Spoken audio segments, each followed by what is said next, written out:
And the Prophet ﷺ ascends to meet Allah subhanahu wa ta'ala. Now I'm going to share something with you that might break your heart a bit. There actually is no authentic narration about the conversation between the Prophet ﷺ and Allah Azza wa Jal. It's so sacred and so precious that the actual conversation when Allah spoke to the Messenger of Allah ﷺ has not been given to us. And all of those nights in Ta'if and the lowest moments of the Prophet ﷺ's life, we don't have the ahadith of the dua of the Prophet ﷺ, the types of things he was saying.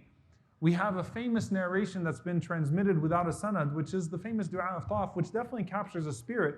But all the Prophet ﷺ was praying throughout the night in his lowest point is between him and Allah subhanahu wa ta'ala.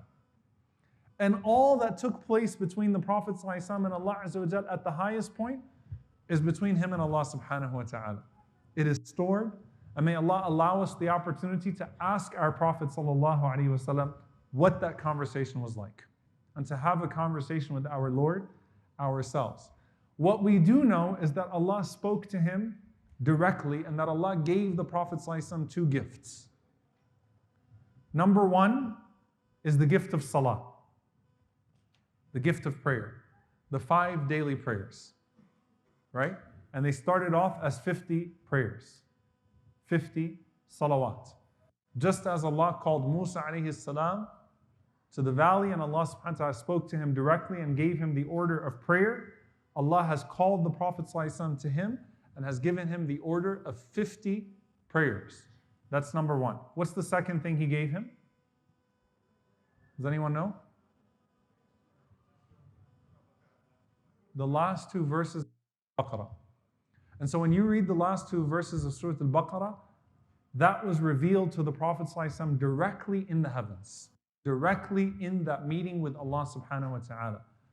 And subhanAllah, what's embedded in those ayat is رَبَّنَا وَلَا تَحْمِلْ عَلَيْنَا إِصْرًا كَمَا حَمَلْتَهُ عَلَى الَّذِينَ مِنْ قَبْلِنَا رَبَّنَا وَلَا تُحَمِّلْنَا مَا لَا طَاقَةَ لَنَا بِهِ. Right?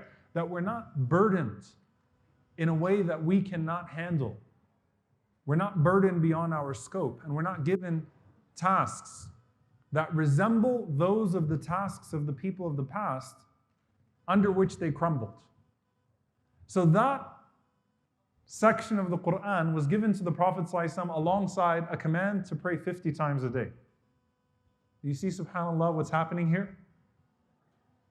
And as the Prophet ﷺ descends now, he sees Musa alayhi salam.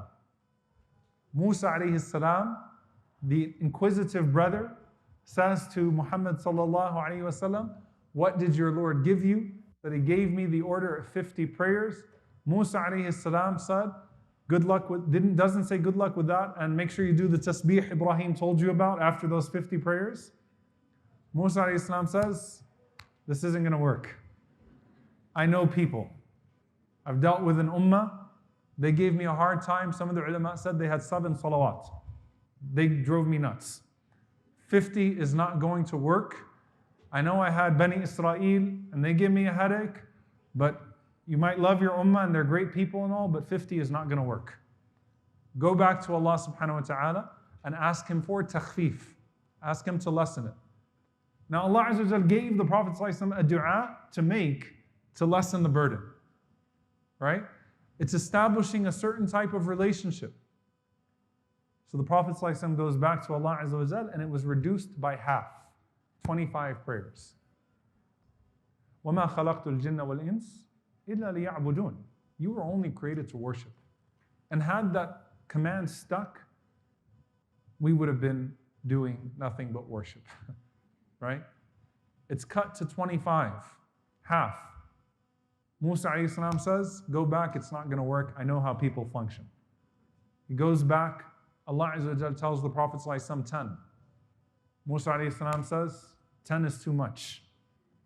Go back and ask for a lesser number. The Prophet ﷺ goes back. Allah Azza wa Jal makes it 5. Guess what? Musa alayhi salam told the Prophet ﷺ 5 salawat is a lot too. Go back and ask Allah Azza wa Jal for less. He's dealt with a really, really difficult people. So by the way, subhanAllah, I say that first and foremost to say, 5 prayers is admirable. May Allah Azza wa Jal preserve us upon salah. May Allah subhanahu wa ta'ala count us truly amongst the musallin. It's not an easy task, and when people that aren't Muslim admire your insistence on 5 prayers, you know what, accept it. Don't become arrogant, but say, alhamdulillah, that we have these 5 prayers that are spaced throughout the day. Well, Musa Islam said, go ask Allah Azza wa Jal for less. The point of haya, of shyness. Started off with 50, now it's 5. I don't feel right going to Allah subhanahu wa ta'ala and asking Him less than that. And subhanAllah, we know that 5 prayers is doable, that it is practical. Otherwise, we wouldn't be here 1400 years later with generations that have maintained these 5 salawats and more. And Allah subhanahu wa ta'ala announces to the Prophet ﷺ that with their 5 prayers, they will have the reward of 50. 5 it is, the ajr is of 50. That is the relationship that your Lord wants to establish with you. Had it started off with 5, the reward would be 5. But you have the reward of 50 when you maintain these 5. SubhanAllah, the ulama mentioned that Musa alayhi salam, with his nasiha, with his advice to the Prophet ﷺ, reduced the prayer, or asked for the prayer to be reduced for us so that we don't feel overburdened. Whereas Ibrahim alayhi salam, with his nasiha, with his advice, increased our rank in paradise so that we always aspire for more. Right? And this is the perfection of these conversations that are taking place